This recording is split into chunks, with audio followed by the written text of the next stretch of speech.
Alright, so this video is going to be a little different from the ones I've done in the past because there's been a new development in my life recently. I've been watching K-dramas.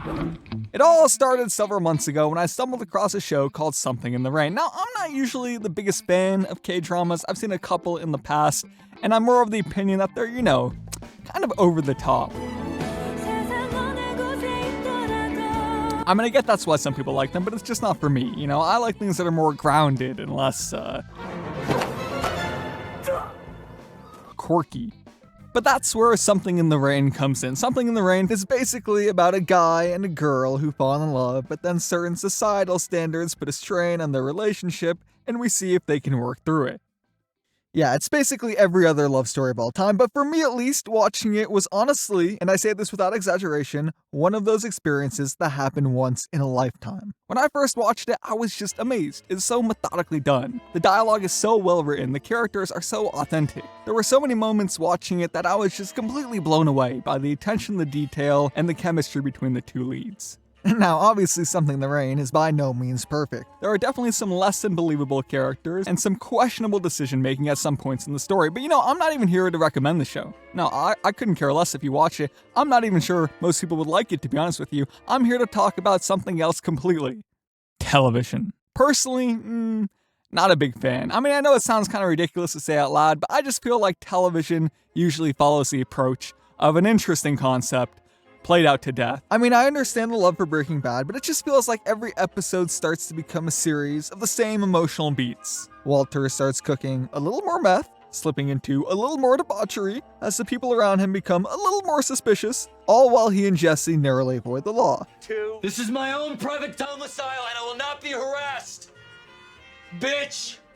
Now, obviously, there are some developments throughout the show, some things change, but for the most part, I just feel like television moves at a snail's pace towards its greater thematic content, and I feel like it usually results in either one of two things. Either the ending becomes sort of obvious and predictable because we know the characters so well that anything else for them wouldn't make any sense, or they try to subvert expectations so the ending doesn't make sense. And who has a better story than Bran the Broken? I don't understand.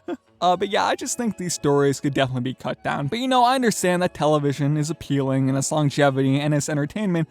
I just feel like its thematic content starts to suffer just a little bit, that's all. Now I know what you're thinking. Obviously, I'm a movie guy. I should stick to watching movies. I like movies that make America look great. Because unlike TV, movies usually have one script, shot in one period of time, and it makes for much more concise and direct storytelling. But because of this, and because movies are usually made to be watched in one go, in a lot of cases, they're too short. Almost all movies are 90 minutes to 3 hours. Now I know what you're thinking, well, I liked Oppenheimer, but if you think I'm going to the theater with the hope that'll be over 3 hours, well then you're insane. And honestly, yeah, I agree. Having anyone sit in a spot and consume a piece of media for any amount of hours is kind of a lot to ask of them. And I also feel like these longer movies start to have pacing issues too. You think of a good story as, exposition, some build-up, the climax, and then the conclusion. Well, that works great for a 90-minute movie, but for something that's 3 hours, it starts to fall apart. It just feels like it drags on and on and on. And this is where K-dramas come into play. Now, I just want to highlight that there really isn't a difference between movies and TV. The medium is the same, it's just how it's delivered to us. One episodically, and one all in one go. So right now, film is in an interesting place. Most stories are formed either to fit into a 2-hour runtime, or as a series that can carry a network or streaming service for several seasons. What makes K-dramas interesting is that they occupy that space in between. And they work very well because you really get to know the characters, you get to really digest the story, and they never drag on too much since they always have a clear end in sight. Interestingly, the idea for this goes back many, many years ago. When I first became interested in filmmaking, I watched a lot of movies. But then I became interested in reading, so I read a lot of books. And after I finished a few, I realized something. Books? Much better than movies. Now, I know it's a pretty stupid blanket statement to make. Obviously, they're completely different mediums with different strengths and weaknesses. And of course, a book will take tens of hours to read, while Puss in Boots 2: The Last Wish is only 100 minutes. But books just stay with you so much longer. They last so much longer. They'll permeate in your brain for weeks. What the fuck? Using Google's standardized average reader's page per hour and looking at some of the best novels, you can see a book like A Tale of Two Cities is about 11 hours of total consumption time. Something like Crime and Punishment, about 14 and a half. Les Miserables, 36. All of these are great examples of one writer, one clear idea from beginning to end, and a story that takes as long as it needs to take. Alright, maybe Les Miserables is too long. I mean, it spends 200 pages on the Battle of Waterloo, just so on the last page it can connect it to one of the characters. I mean, 200 pages, I don't know, it's kind of ridiculous. Now again, I'm not saying movies should emulate books, they're very different mediums, but I do think there are similarities in their ideal approach. For a book, it's one writer, one planned story from beginning to end, and the ability to use its length to cement the characters into the reader's hearts. For a long time, I wondered if movies could ever capture this same power. And that's why Something in the Rain was a once-in-a-lifetime experience for me. I went into it with zero expectations, zero thoughts of even finishing it, and apart from being completely blown away with its dialogue and its acting and its depth of storytelling, it left me with a greater understanding of the medium as a whole. One writer, one clear idea from beginning to end, and a story that takes as long as it needs to take.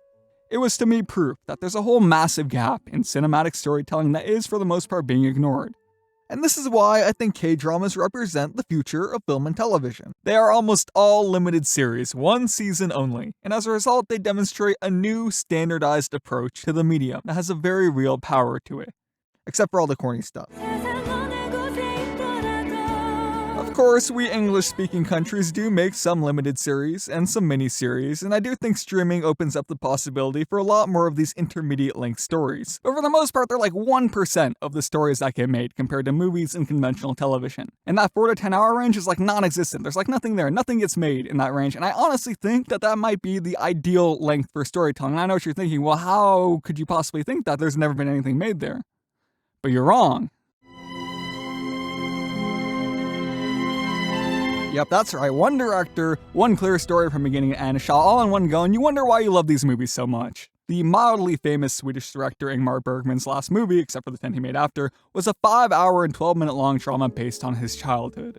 Of course, no one was going to sit in a theater for 5 hours to watch that, so he split it into 4 pieces and released it as a miniseries. And many people consider it his best movie. Potential problems with money and viewership have a lot to do with this gap. But I do think there's a greater opportunity for this length of storytelling than ever before.